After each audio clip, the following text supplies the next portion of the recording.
Bienvenue dans le podcast à contre-courant, le podcast des mères audacieuses, le rendez-vous inspirant qui met en lumière des femmes et des hommes qui ont choisi de redéfinir leur trajectoire, de créer leur propre voie et de conquérir leur indépendance. Je suis votre hôte, Nathalie Grimaud-Morvillet, et je suis honorée de vous accompagner dans ce voyage extraordinaire. Après plus de 15 ans en tant que salariée dans le domaine du marketing digital et après 4 discriminations à la maternité, j'ai décidé de prendre mon indépendance pour mieux profiter de mes enfants sans renoncer à ma carrière professionnelle. Avec la tribu digitale, j'aide désormais les parents à en faire de même. Dans ce podcast, à chaque épisode, nous vous présenterons des histoires captivantes de mères audacieuses, de pères engagés, mais surtout de parents déterminés qui ont trouvé le courage de se réinventer pour mieux concilier leur vie personnelle et professionnelle. Qu'il s'agisse de maman, de papa ou de famille, notre podcast est un espace où chacun peut trouver une source d'inspiration, de conseils et de perspectives pour embrasser un avenir empreint de flexibilité, d'épanouissement et de conciliation, ainsi que de succès. Si vous êtes à la recherche de nouvelles manières de penser et ou de travailler, ou encore d'astuces, c'est le podcast qu'il vous faut. Prenez dès à présent votre boisson préférée et c'est parti. Retrouvons-nous dans le nouvel épisode du jour. Bonjour à toutes et à tous et bienvenue dans notre nouvel épisode de podcast à contre-courant, le podcast des mères audacieuses. Aujourd'hui, je reçois une femme dont le parcours force l'admiration. Une maman qui a traversé des tempêtes que beaucoup n'auraient peut-être pas supportées. Entre l'endométriose, les fausses couches, la violence conjugale, un divorce particulièrement difficile, elle a dû se réinventer plusieurs fois, parfois dans l'urgence, parfois dans la douleur. Mais à chaque fois, elle a fait le choix de se relever, de reprendre des études, de créer ses propres opportunités, de changer de voie encore et encore, jusqu'à trouver un métier aligné avec ce qu'elle est profondément. Éboueuse, assistante de direction, chef de projet informatique, artiste entrepreneuse, consultante et aujourd'hui fondatrice d'Impulsion Atypique, un programme de formation sur la neurodiversité et aussi un coaching pour penser et pour aider les profils atypiques, notamment et surtout les femmes, à bâtir une activité rentable et alignée. Elle a transformé la résilience en expertise, la débrouillardise en stratégie et ses difficultés en mission. Dans cet épisode, on va donc revenir sur son chemin, ses pivots, les moments aussi où tout semblait perdu et cette force intérieure qui l'a guidée vers une vie plus alignée, plus stable, mais aussi plus sereine. Bonjour Jessica, je suis ravie de t'accueillir aujourd'hui. Bonjour à tous. Merci de m'accueillir, Nathalie, dans ton podcast. Donc, je vais me présenter. Avec plaisir, c'est ce que j'allais te proposer justement pour commencer de te présenter. Merci. Donc voilà, je suis Jessica Gros, j'ai 42 ans et si je devais me résumer en une phrase, c'est voilà, je suis une maman, une geek de cœur et surtout une éternelle combattante. J'accompagne vraiment aujourd'hui les femmes qui se sentent vraiment trop, pas assez, trop intenses, pas assez dans la norme, surtout à transformer leur singularité en super pouvoir. Pour moi, ça me tient vraiment à cœur et j'ai un parcours un peu, comment dire, atypique. On va y revenir justement. Tu es maman, combien d'enfants as-tu et surtout depuis quand? Alors moi, je suis maman depuis 16 ans. J'ai deux filles, une de 16 ans et l'autre qui a 2 ans et demi. Elles ont 13 ans et demi d'écart, mes filles. Ouais, donc quasiment 2 enfants uniques. C'est ça. Peux-tu nous raconter comment nous nous sommes rencontrés? Bien sûr, bah, on fait partie du même réseau d'affaires féminin et j'ai une femme avec qui j'ai travaillé au sein du réseau qui m'a tout de suite dit que mon parcours pourrait être raconté via ton émission, qu'il devait être raconté, donc elle m'a beaucoup encouragée et comme elle te connaissait, elle nous a mis en relation. Exactement, et on la remercie. Si tu étais une femme à impact connu, qui serais-tu? Mais surtout, pourquoi? Et je serai Oprah, forcément. Parce que, en fait, Oprah, vraiment, ce qu'elle dit, c'est, bah, ces traumatismes, faut en faire des trésors parce que c'est ce qui nous permet de se réinventer. Ou sinon, si j'étais quelqu'un autre qu'Oprah, je pense que je serais plus une écrivaine ou une scientifique, par exemple Marie Curie ou Simone de Beauvoir, parce que elles ont créé pour penser différemment. Mais par contre, je suis pas du tout institutionnelle, hein. Moi, je suis vraiment la version underground. Donc moi, c'est plutôt, voilà, c'est tracer son chemin. D'accord. Bon, bah, très bien. Merci pour ce partage. On va rentrer maintenant dans le vif du sujet. Donc, tu as évolué professionnellement en passant par plusieurs postes et par plusieurs statuts aussi. Mais comment on passe de secrétaire à éboueur, puis à chef de projet informatique avant de lancer sa propre entreprise? Je suis curieuse. Ah, c'est un long parcours, c'est un long parcours. Mais en fait, moi, tout de suite, on m'a orientée en secrétariat malgré des bonnes notes. Et moi, je voulais faire des études scientifiques parce que j'étais tout simplement une fille. Voilà, on m'a dit, Génial. t'es une fille, tu vas en secrétariat. Ouais, j'étais quand même dans un collège de banlieue pas très top, dangereux, et il n'y avait pas réellement de vrai choix d'orientation. Donc moi, après mon bac secrétariat en 2003, j'ai voulu aller en fac, mais j'ai eu un refus immédiat des parents. Il fallait ramener de l'argent à la maison, voilà, c'était l'objectif premier. Donc j'ai fait plein de petits boulots. J'ai été secrétaire médicale, téléprospectrice, agent de sécurité aéroportuaire, stagiaire. En fait, pendant des années, j'ai fait ces petits boulots sans toucher un seul euro de mes salaires. Ah ouais, Voilà, parce que c'était quoi, tes parents qui encaissaient? c'est ça, c'est les parents qui encaissaient. Hmm, J'ai obtenu mon premier CDI à la ville de Paris à l'époque comme éboueur, parce que j'étais déjà en couple avec le père biologique de ma fille, qui était au chômage, ok. voilà, qui ne voulait pas forcément se bouger, et c'était la seule solution que j'ai trouvée pour reprendre une activité très, très facilement et avec un salaire à peu près honorable.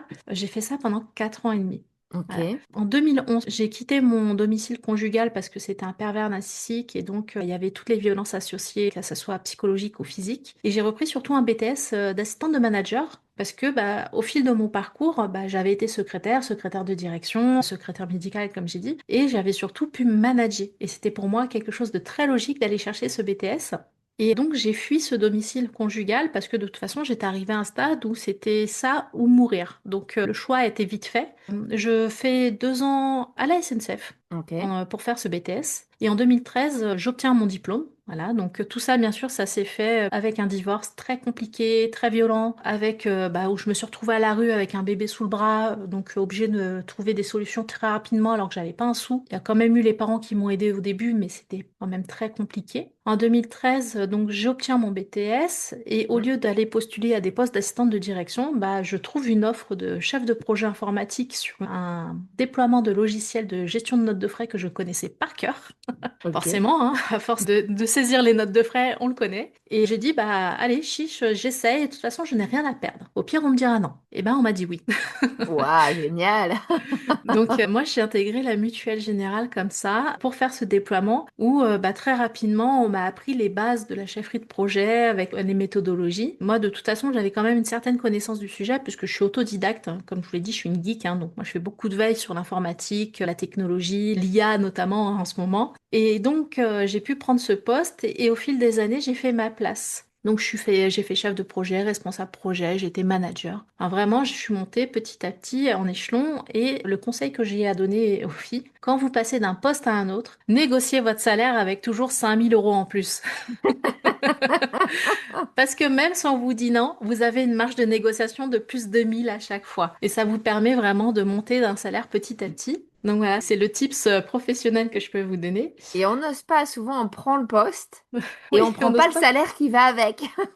Oui, c'est ça. Vous avez rien à perdre. Au pire, on vous dit non, c'est tant. Ce sera non et ce sera tant. Au pire, on vous dit oui. Donc, essayez. Vraiment, moi, c'est devenu mon mantra presque tous les jours. Je me dis, je dois essayer. Pour reprendre mon parcours, donc voilà, donc j'évolue à travers de très grands groupes, hein, surtout en mutualité et en assurance. Je retrouve quelqu'un, donc je passe de maman solo à compagne. Je tombe sur un homme vraiment formidable. Et en 2022, je tombe enceinte de lui. Alors vraiment chose inespérée parce que voilà, je savais que j'avais une endométriose, que avoir des enfants c'était très compliqué. Pour ma grande, j'avais fait 4 fausses couches auparavant. Ah Donc oui. vraiment, je savais que ça allait être très très long et je lui avais dit écoute, on essaye mais t'inquiète pas, ça va prendre énormément de temps. Et en fait, bim, direct. Et en fait, bim, au bout de 3 mois, j'étais enceinte. Donc, super contente. Et naturellement, parce que je suis quelqu'un de très enjoué, je vais voir ma directrice et je lui annonce la nouvelle, mais t'es hyper heureuse parce que pour moi, c'était vraiment une grande victoire. Et elle, elle m'annonce très simplement, hein, elle m'a dit, écoute, si c'est comme ça, moi, j'ai plus besoin de toi. Oh. Ça me remet Ouais. dans ma deuxième grossesse. C'est hyper violent. C'est hyper violent, d'autant Ouais. plus que c'était une femme, quoi. Ouais. C'est, Mais en tu dis, fait, elle femme ou est, homme, enfin moi j'ai eu quatre discriminations à la maternité. Et donc pour ma deuxième, je rentre d'une expatriation en Espagne, etc. J'étais à 3 mois et une semaine. Je dois avoir ma RH pour réintégrer en fait la filière française, hein. Et donc moi toute contente, je lui dis, bon bah voilà, je suis enceinte, je lui donne le papier du gynéco. Et là elle me dit, bah, en fait si t'es enceinte, on va pas te garder. Et elle me met ouais, à pied avec ah ouais. licenciement, enfin derrière, entretien préalable, licenciement, etc. C'est hyper violent. C'est hyper violent et surtout c'est illégal. Mais bon, Oui, en plus, ça c'est un autre sujet, mais c'est un c'est sujet un autre important. sujet.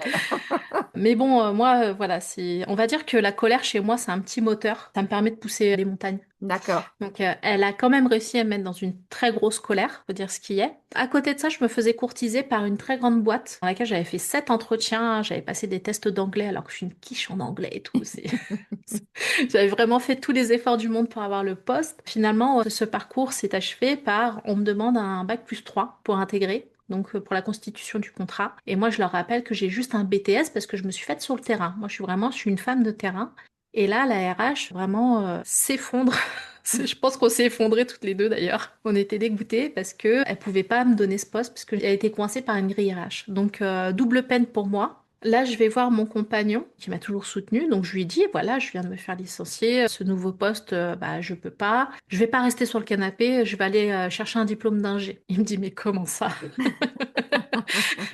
Je fais si, si, bah, bon, ça faisait quand même 2 ans et demi, à ce moment-là, 2 ans et demi, 3 ans qu'on était ensemble, mais bon, ça veut pas dire qu'il me connaissait par cœur encore. Bon, maintenant, je pense que si. Je lui dis, voilà, je vais aller chercher mon diplôme d'ingé parce qu'à un bac+5, comme ça, il n'y a plus de discussion, j'aurai plus de problème à chercher du travail. Et donc, je retourne à l'école pendant ma grossesse. Moi, j'ai trouvé ça très, très fun parce que j'adore l'école et je me suis retrouvée sur les bancs de l'école en reconversion avec des gens beaucoup plus vieux que moi d'ailleurs, même. Mais avec mon gros bidon, j'ai arrêté les cours physiques au mois de mars, j'ai accouché début avril. D'accord. Voilà, donc jusqu'au bout, ils ont cru que j'allais accoucher dans les couloirs. J'avais beaucoup de contractions, d'ailleurs c'était très drôle parce que en classe, je me levais quand j'en avais une et le prof devenait livide en se demandant s'il devait appeler les pompiers. Je le rassurais à chaque fois. Oui, j'ai été chercher mon master, donc c'était un master en stratégie digitale. Pourquoi? Parce que bah, quand on fait des déploiements de CRM, de logiciels, de RP, bah, souvent le marketing n'est pas très très loin. C'est clair. Et c'était quelque chose qui me parlait très bien. Et quand j'ai intégré ce cursus, mais en fait, je n'ai rien appris. Je n'ai rien appris parce que j'avais expérimenté tout ça en 10 ans. Et donc, j'ai juste été chercher pour me rassurer ce diplôme d'ingénieur alors que j'ai de l'expérience derrière. Mm, mm. Bon, donc on voit déjà là dans ton parcours hein, que tu as un parcours très éclectique, comme on peut dire. Tu as Oui. aussi, on en a parlé très rapidement, traversé des violences, des ruptures, des fausses couches. Comment on continue d'avancer quand tout autour de nous semble s'écrouler, et même pour nous? Et quelles ont été, toi, tes ressources internes qui t'ont permis d'aller au-delà? Alors j'ai bien compris qu'il y avait quand tu étais en colère, mais je pense que tu as d'autres ressources aussi. Ouais, je pense que je me suis construit une résilience, mais vraiment à toute épreuve, parce que, bah voilà, comme je dis, j'étais en couple avec un pervers narcissique, le père biologique de ma grande. Il y a eu les fausses couches, il y a eu la dépression postpartum, et dans tout ça, j'étais seule. Mm. Je n'avais pas d'écoute, je n'avais pas de médecin. D'ailleurs, à l'époque, je n'avais pas les moyens d'aller chez le médecin pour avoir un soutien psychologique. Et j'en suis arrivée à un stade aussi où, bah, à un moment, j'ai regardé la petite et je me suis demandé comment on pouvait mettre fin à nos jours toutes les deux. Donc vraiment, je suis tombée Waouh. très bas. Ouais. Je t'en parle aujourd'hui, bon là je t'en parle, mais j'essaye de retenir un petit peu l'émotion qui monte, tu vois. Et donc en fait, il y a un jour où j'étais vraiment au plus bas qu'on puisse être. Je l'ai regardée parce que vraiment je cherchais tous les moyens vraiment pour y arriver. Et là je l'ai regardée et juste elle m'a souri en fait. Et là c'est vraiment le côté maman qui est revenu. Et je lui ai dit je peux pas lui faire ça. Donc déjà en fait elle était mon moteur. Parce que bah elle avait rien demandé, c'était une Mm. petite poupette qui était venue sur Terre alors qu'on lui avait rien demandé et je me suis dit je peux pas lui faire ça. Alors j'ai décidé tout simplement de me rebiffer. Et bah, c'est là où j'ai pris mes affaires et que je suis partie. Ok. Voilà, tout simplement. Et puis après, cette résilience, elle s'est faite aussi parce que moi, j'ai grandi dans des cités du 95 qui n'étaient pas très sûres, dans une famille dysfonctionnelle avec beaucoup de violence psychologique et physique. Et après, bien sûr, bah, moi, j'étais une enfant qui était épileptique. Donc déjà, j'avais cette étiquette. J'étais sur le cheval sur lequel on ne pariait pas parce qu'à chaque Oui. crise, on se disait que j'allais devenir un légume. Mais on m'a diagnostiqué surdoué dyslexique. Donc pareil, à l'époque, les dyslexiques, c'était les enfants sur lesquels on pariait pas en se disant, bon, bah, ils ont du mal à lire et à écrire, Ils ils valent feront rien de rien. leur vie, voilà, ils valent rien. Et donc, tout ça, par la force des choses, bah, ça m'a permis en fait déjà de me suradapter à une société qui ne me comprenait pas, me suradapter à un environnement hyper violent pour pouvoir survivre. Et les ressources que j'ai eues, ça a été bah, l'écriture, la lecture, même en tant que dyslexique, hein, et aujourd'hui je lis très très bien, un imaginaire de fou. Voilà, moi j'étais la petite fille qui écrivait, qui dessinait toutes des histoires, mais hyper complexes, et surtout un sentiment de profond, mais vraiment d'envie de justice. Mm. Voilà, je suis très touchée par l'injustice, et donc chaque fois que bah on était injuste avec moi, bah j'avais cette colère qui est moteur chez moi. Et j'allais chercher. Après, je suis très créative, hein, mais voilà, soit ça me permettait d'aller apprendre des nouvelles compétences pour faire mentir les gens, soit c'était parce que j'avais envie d'avancer et de leur dire vous avez tort. Mm. Donc tout ça, c'est très lié. Donc la résilience, la colère, l'imaginaire, la capacité à apprendre, c'est ce qui m'a vraiment permis de m'adapter et de survivre un petit peu à tout ça. Ouais. Et on le voit parce que justement, tu as repris donc par 2 fois tes études. Donc Ouais. une première fois en plein divorce et maman solo. Je pense que ça devait être quand même assez complexe. Et puis ensuite une deuxième fois quand tu as été licenciée. Comment ça s'est passé justement à chaque fois cette reprise d'études? Alors la première fois, c'était compliqué parce que bah, j'étais en contrat d'apprentissage, donc je commençais mes journées à 7 heures, donc je déposais la petite à la garderie, j'allais travailler. Le soir, ma mère la récupérait, donc à la sortie de la maternelle, ou moins quand j'avais le temps, et après, bah, je gérais le quotidien de maman. Mm. Voilà, c'est-à-dire que j'allais bosser, je gérais mon enfant, je faisais mes devoirs de 22 heures à 3 heures du matin. À 6 heures, j'étais réveillée, j'étais repartie. Donc ça, c'est juste sur la reprise d'études. À côté de ça, comme je disais, j'étais en plein divorce qui était hyper violent, avec au début une garde alternée qui se passait très mal, où j'avais beaucoup de plaintes à faire, de mains courantes, bah, faire constater les négligences, voire la maltraitance Ah sur oui. la petite. Et la constitution du dossier. Et d'ailleurs, quand j'ai constitué mon dossier et que je l'ai déposé sur le bureau de l'avocate, elle avait ses gros classeurs à levier. Elle a parcouru le classeur et elle m'a dit, je n'ai rien à faire. Je lui ai dit oui, mais moi, si j'y vais toute seule, je vais être juste la femme en colère. Donc, vous serez mon porte-voix. Et c'est ça, ce dont j'ai besoin, c'est d'avoir une représentante. Ouais, c'est Et clair. cette femme nous a beaucoup aidés parce qu'aujourd'hui, j'ai la garde de ma fille. Waouh. Et c'est vrai que ouais, c'est pas évident. Donc là, tu avais une situation, tu étais maman solo, tu reprends tes Mhm. études, tu dois en plus à côté travailler puisque du coup, c'était pas que des études. Tu dois aussi te battre pour protéger finalement ta fille. C'est des périodes qui sont quand même particulièrement difficiles C'est très pour dur. Ouais, ouais, pardon. pour les mamans. Et puis en plus, la justice française aujourd'hui, elle est encore très loin de comprendre que bah, si on n'est pas un bon mari, qu'on est violent psychologiquement ou autre, bah, on peut pas être un bon papa. Enfin, il y a encore pas mal de prise de conscience à faire prendre en compte. Et ça, c'est pas évident de se battre aussi contre cette justice qui reste quand même très patriarcale. Oui, elle reste patriarcale, mais dans mon cas, en fait, elle m'a vraiment servi. Ils m'ont vraiment entendue. J'ai peut-être eu beaucoup de chance. T'es peut-être tombé Mais sur la bonne juge ou le bon ouais, juge. j'ai peut-être eu beaucoup de chance. En tout cas, j'avais une très bonne avocate, une juge qui a été sensible. Enfin, lui qui s'est un petit peu tiré des balles dans le pied tout seul. Ouais. Donc ouais, ça a été top. Et surtout, je pense que ça a été ma plus grande chance parce que d'être maman solo avec elle, ça nous a créé un lien hyper fort. Mm. On est Oui, très c'est clair. fusionnels, surtout qu'elle me ressemble beaucoup. Ça m'a permis, à elle comme à moi, parce que moi à l'époque je ne parlais pas de mes émotions, j'étais très fermée, je ne pleurais pas, vraiment je ne ressentais quasiment rien. Ça m'a permis d'écouter mes émotions, ce que je ressentais, et d'aller écouter les siennes et de les verbaliser. Et donc c'est depuis aussi cet événement-là que bah, finalement elle et moi on chemine là-dessus. Et aujourd'hui, voilà, elle a 16 ans, vous l'écoutez parler, c'est une adulte, elle est hyper mature, voire plus mature que certains adultes que j'ai dans mon entourage. Et je me dis, mais elle va devenir une femme demain, mais fantastique. Et je suis juste ça, je sais que j'ai déjà réussi, quoi. Mm. C'est super. Ouais, c'est clair, c'est clair. C'est un très beau parcours. Alors, d'un autre côté, tu dis que tu as toujours été geek, donc que Ah tu es une ouais. geek de naissance. À quel moment cette passion t'a servi de tremplin justement pour sortir du tunnel et notamment te permettre de lancer ton activité d'indépendante? Ah mais tout de suite. Tout de suite parce que bah je fais de la veille comme je dis technique, je fais de la veille sur les outils, je fais de la veille sur les technologies. Pour ceux qui connaissent, je suis geek, je suis nerd. Donc c'est pareil, je suis très à fond sur les sujets scientifiques, les avancées Et cette veille-là m'a permis tout de suite de voir ce qui était sur le marché, comment je pouvais mettre ça dans ma stratégie commerciale. J'ai passé quand même les 6 premiers mois à tester plein de trucs, hein, parce que je suis comme ça. Donc j'ai testé plein d'outils jusqu'à temps de trouver celui qui m'allait bien. Et en plus, aujourd'hui, je suis en couple avec un développeur, donc on parle la même langue. Ça aide. Ça aide. Et forcément, l'informatique, en général, est un sujet qui est au quotidien de la maison. Mm, mm.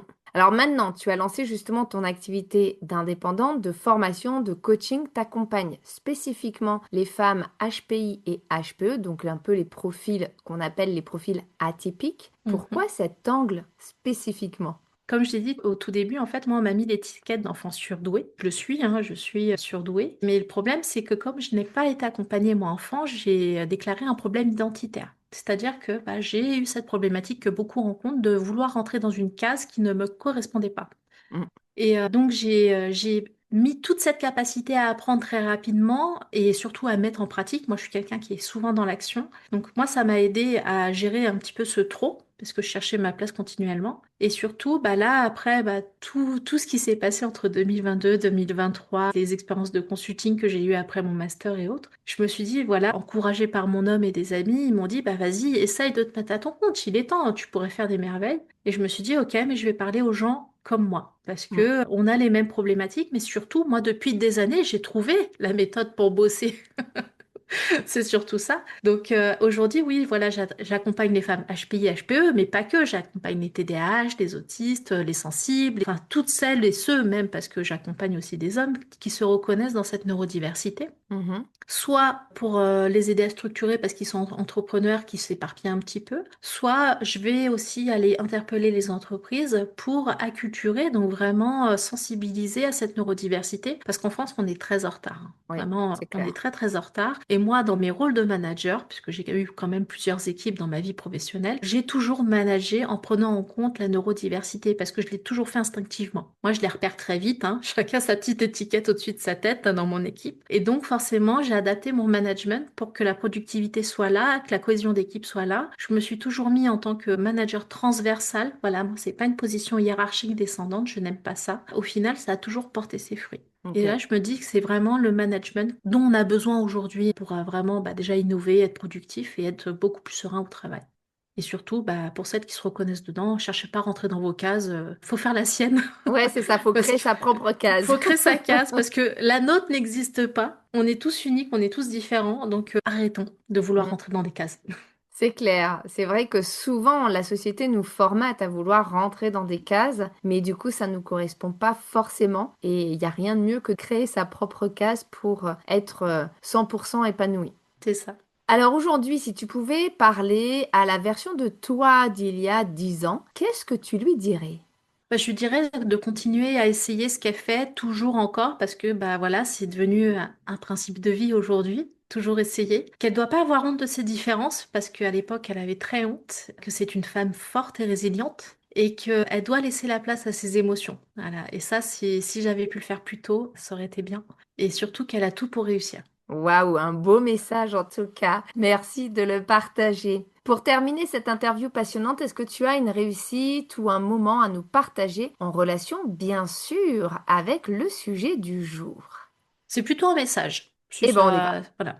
Donc, écoutez, mesdames, messieurs, si nous avons des auditeurs hommes, voilà. En fait, vous tous, vous avez tous la capacité à aller chercher ce dont vous avez besoin, ce dont vous avez envie. J'appelle ça aller décrocher les étoiles, hein. Mm. Alors, faut y aller en fait. Faut pas se limiter, faut pas se freiner. Pour les femmes. Vraiment, mesdames, surtout si vous êtes maman, vous êtes déjà les reines de l'organisation. Vous devez gérer entre le job, la maison, les enfants, votre vie sociale, tout ça. Alors ne vous dévalorisez pas. Vous êtes déjà des pros de l'orga, de la gestion budgétaire, de la pédagogie. Faites un temps de pause pour ça, pour faire le point sur tout ce que vous avez déjà fait. Et une réussite, petite ou grande, reste une réussite. C'est-à-dire que aujourd'hui, vous avez réussi vos lasagnes, tout le monde était content, on a bien mangé. C'est une réussite.